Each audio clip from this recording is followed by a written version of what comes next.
ॐ ज्ञानानन्दमयं देवं निर्मलं स्फटिकाकृतिम् आधारं सर्वविद्यानां हयग्रीवमुपास्महे। वेदवेदाङ्गवेदान्तन्यायशास्त्रार्थकोविदम् अस्मदाचार्यवर्यं श्रीगोविन्दार्यं समाश्रये। अज्ञानतिमिरान्धस्य ज्ञानाञ्जनशलाकया चक्षुरुन्मीलितं येन तस्मै श्रीगुरवे नमः। पार्थाय प्रतिबोधितां भगवता नारायणेन स्वयं व्यासेन ग्रथितां पुराणमुनिना मध्ये महाभारतम् अद्वैतामृतवर्षिणीं भगवतीमष्टादशाध्यायिनीम् अम्ब त्वामनुसन्दधामि भगवद्गीते भवद्वेषिणीं। कृष्णाय वासुदेवाय हरये परमात्मने प्रणतक्लेशनाशाय गोविन्दाय नमो नमः। सुस्वागतम मित्राणि, नमस्सर्वेभ्यः। आप सभी का इस संस्कृत वल्ली यूट्यूब चैनल पर मैं दंडपाणि आचार्य हार्दिक स्वागत करता हूँ। हम यहाँ पर गीता के 15वें अध्याय का अध्ययन कर रहे हैं शांकर भाष्य के साथ, पंक्ति के साथ। हमने विगत पाठ में 5 श्लोक तक पढ़ा, जहाँ पर यह बताया गया कि जो साधक होता है वह मोक्ष प्राप्त करने के लिए किस प्रकार का बनना चाहेगा, उसको किस प्रकार का बनना पड़ता है। तो निर्माण मोहा, संग दोषा, है ना, इन सब के बाद ही वह परमात्मा को प्राप्त कर सकता है।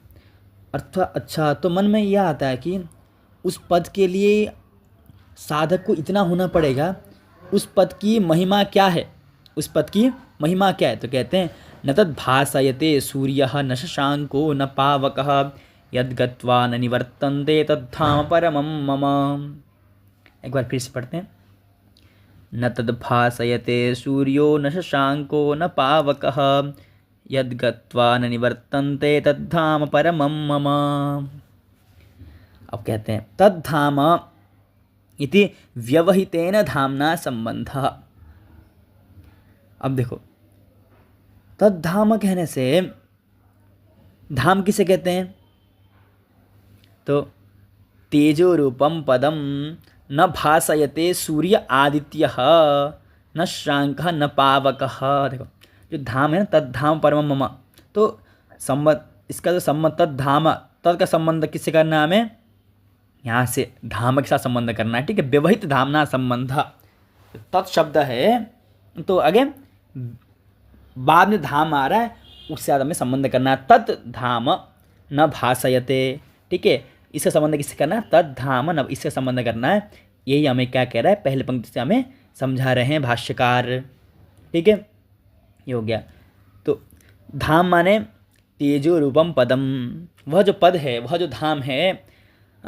सूर्य न भासयते, सूर्य की शक्ति बता रहे हैं। सूर्य माने आदित्य न भासयते, आदित्य क्या है? तो कह रहे हैं सर्व अवभाषण शक्तिमत्वे अपि, आदित्य सबका अवभाषण कर सकता है, उसके अंदर शक्ति है, हर चीज़ को प्रकाशित कर सकता है, लेकिन उस परम धाम को प्रकाशित नहीं कर सकता।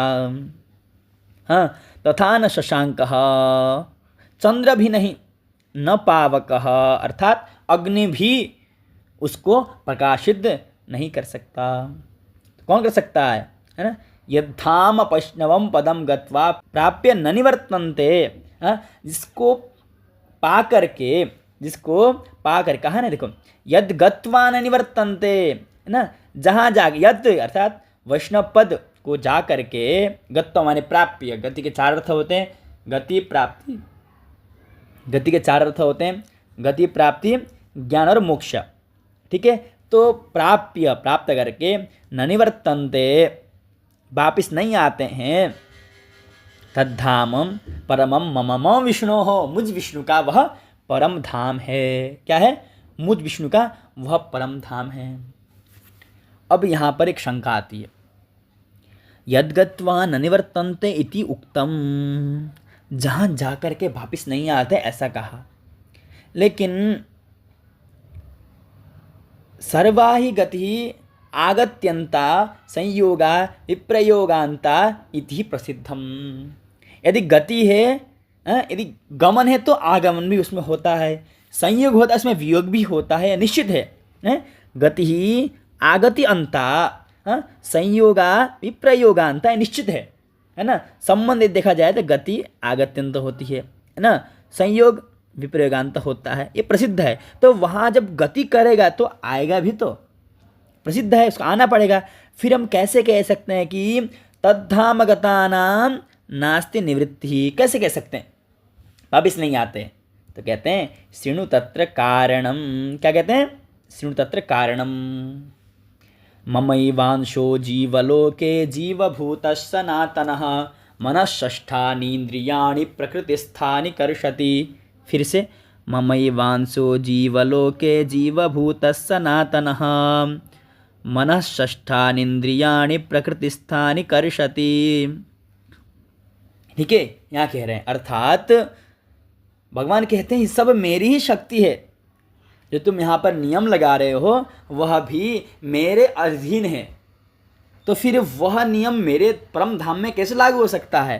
तो इसी बात को भगवान कहते हैं, देखो मम एव परमात्मनः अंशो भागः अवयवः एकदेश इति अनर्थांतरम जीवलोके जीवानां लोके संसारे जीवभूतो भोक्ता कर्ता इति प्रसिद्ध सनातनः।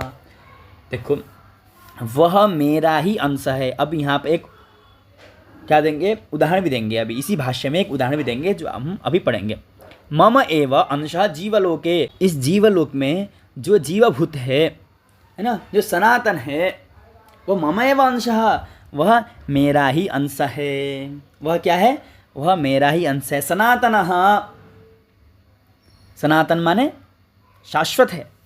ठीक है, वही कहते हैं कि मम एव अंशः अवयवः एकदेशः, जीवलोके माने जीवानाम लोके जीवभूतः, भोक्ता कर्ता के स्वरूप में वह स्थित है।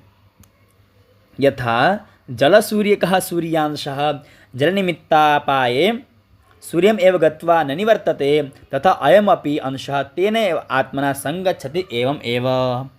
देखो यह जो आत्मा आया है वह परमात्मा का अंश कह दिया। इस प्रकार जल है, क्या है, जल है। जल सूर्य कहा सूर्यांशः, क्या कहा, जल सूर्य कहा सूर्यांशः, जल में प्रतीत होने वाला सूर्य का अंश जब होता है, प्रतिबिंब जो होता है, जल निमित्ता पाए, जब जल हट जाएगा तो अंश कहाँ जाएगा, सूर्य का अंश सूर्य के पास तो जाएगा, लेकिन फिर वहाँ से वापिस आएगा क्या, नहीं आएगा ना। तो अयमपि अंशः, यह अंश परमात्मा का अंश है, यह जब वहाँ मिल जाएगा तो वापिस नहीं आएगा। यथावा घटादि उपाधिना परिच्छिन्नो घटाद्याकाशः आकाश अंशः सन् घटादि निमित्तापाये आकाशम प्राप्य न निवर्तते। देखो दूसरा उदाहरण भी दिया। आकाश तो विशाल होता है, विभु होता है, लेकिन उपाधि के भेद से हम उसको भिन्न भिन्न प्रकार से देखते हैं। घटाकाश, मठाकाश, इस प्रकार से।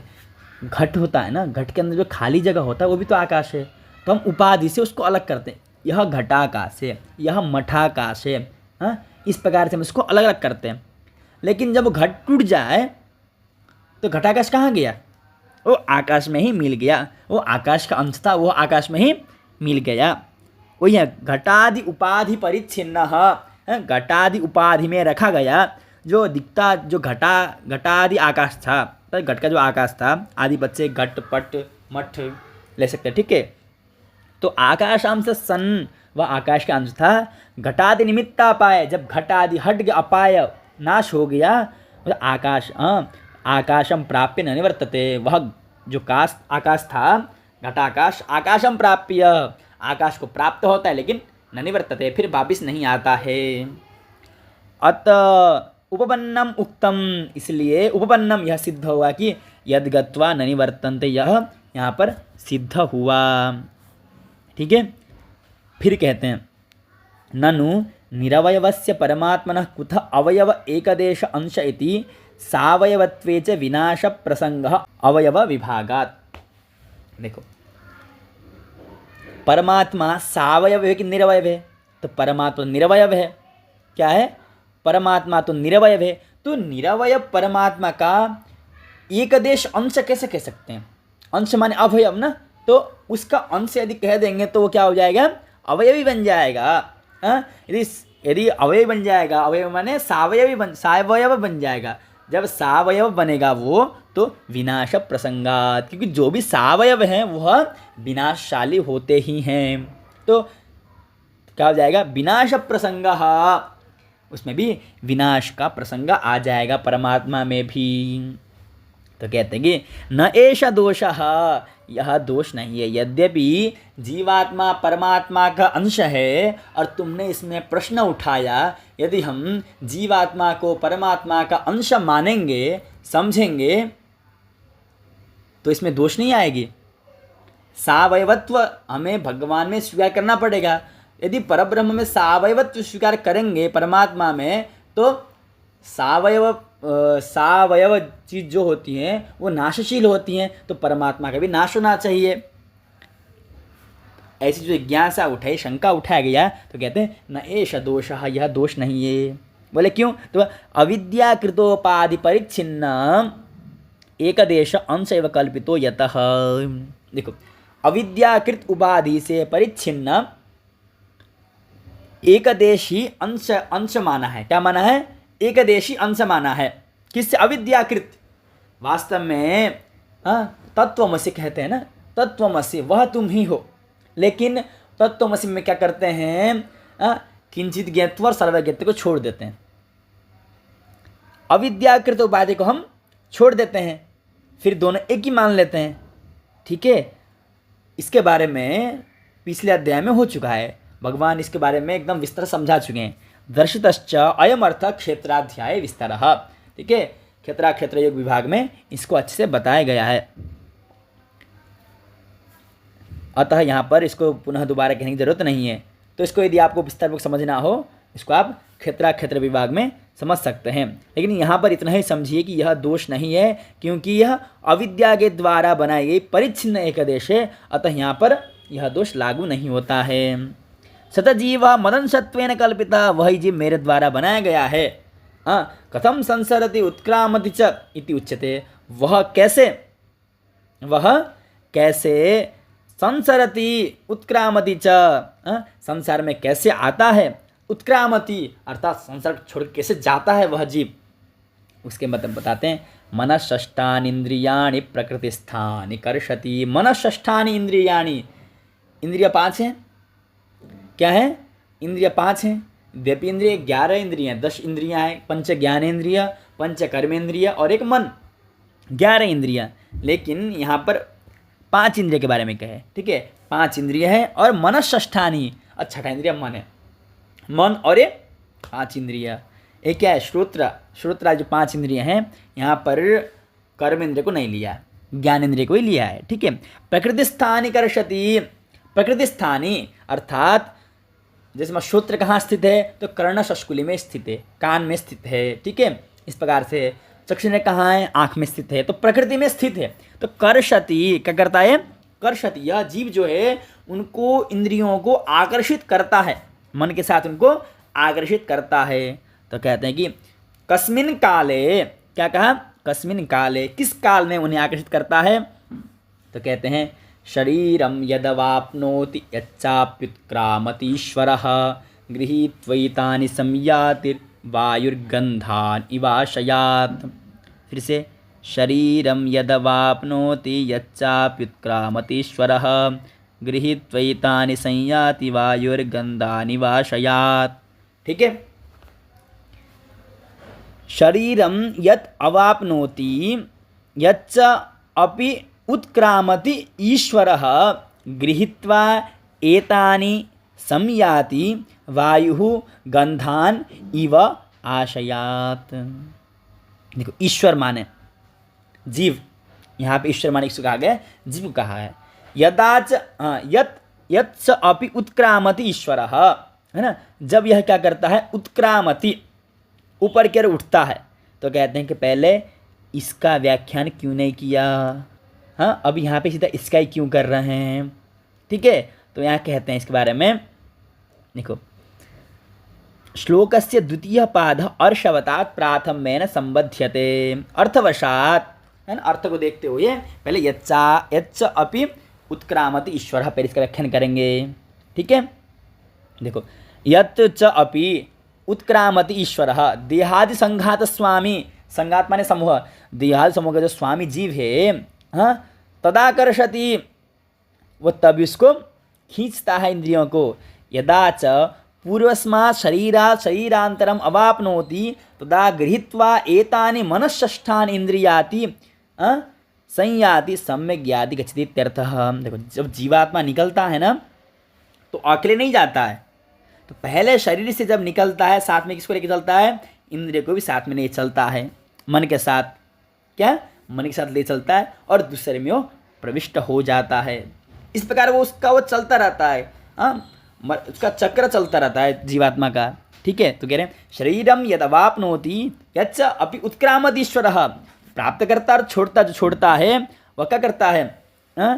गृहीत्वा एतानि संयाति, एतानि इंद्रियाणि, इन 6 इंद्रिय को गृहीत्वा लेके चलता है। कैसे? वायु गंधान इवाशयात। जिस प्रकार वायु जब जाता है साथ में क्या लेके जाता है? गंध को साथ में ले जाता है कि नहीं ले जाता? ले जाता है ना। वही कह रहे हैं किम इव इत्याह पवनो गंधान आशयात पुष्पादेह, है ना। प्रकार पुष्प से गंध ले जाता है कौन? वायु। उस प्रकार यह जीवात्मा है, यह भी इंद्रियों को ले जाता है, कर्षति। ठीक है, साथ में ले जाता है। कानि पुनस्तानि, वह इंद्रिय क्या क्या हैं? तो कहते हैं श्रोत्रम चक्षुस्पर्शनम च रसनम घ्राणमेव च अधिष्ठाय मनश्चायं विषयान् उपसेवते। श्रोत्रम चक्षुस्पर्शनम च रसनम घ्राणमेव च अधिष्ठाय मनश्चायं विषयान् उपसेवते। पहला श्रोत्र, श्रोत्र जिसे कहते हैं, जिसे हमें शब्द का ग्रहण होता है। चक्षुः, जिसे हम देखते हैं, रूप का ग्राहक होता है। स्पर्शनम च, त्वग इंद्रिय जिसे कहते हैं। रसनम, रसनेन्द्रिय, जिसे हमें स्वाद का पता लगता है।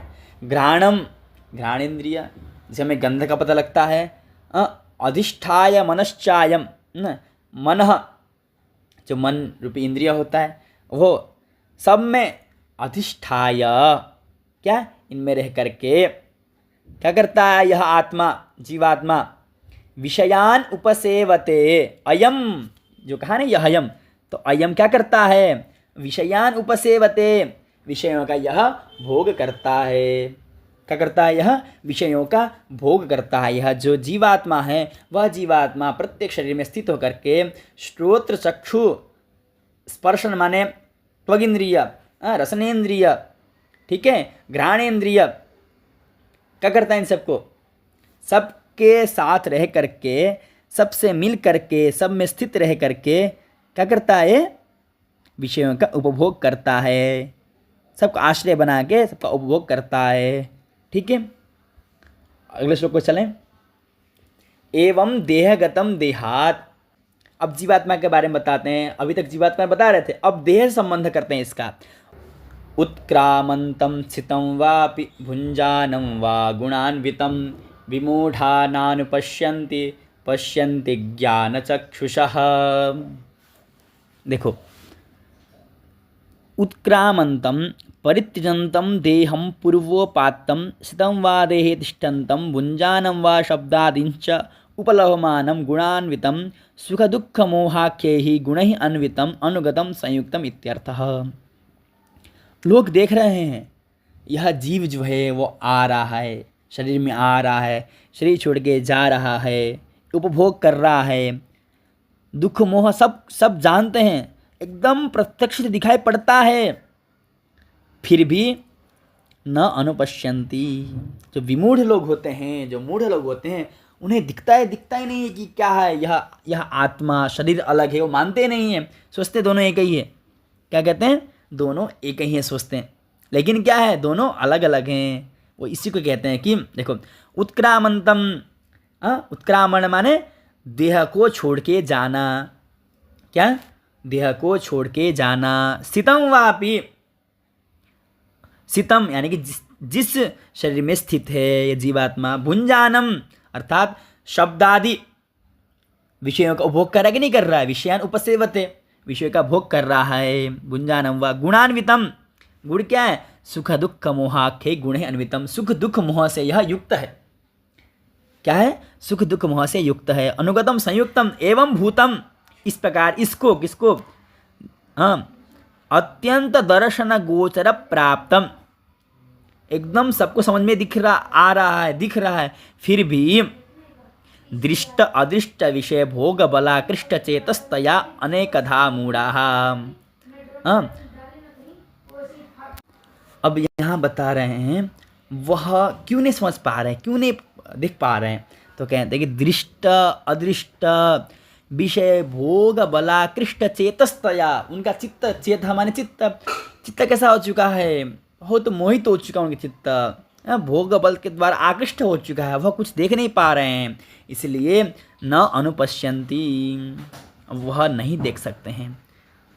अहो कष्टम वर्तते इति अनुक्रोशति च भगवान, भगवान कह रहे हैं क्यों नहीं देख पा रहे हैं, वो देख ही नहीं सकते हैं, अनुक्रोशति बार बार कह रहे हैं। हाँ, ये तो पुनः प्रमाण जनित ज्ञान चक्षुषः साधवः, है ना, जो प्रमाण के द्वारा अपने ज्ञान चक्षु खोल चुके हैं, ये जो साधु लोग होते हैं, सन्यासी यतः होते हैं, एनम पश्यन्ति, इसको देखते हैं अर्थात समझते हैं, यह जीवात्मा है, यह शरीर है, इस प्रकार से उसको वह जानते हैं, लेकिन सामान्य जन उसको नहीं जान सकता।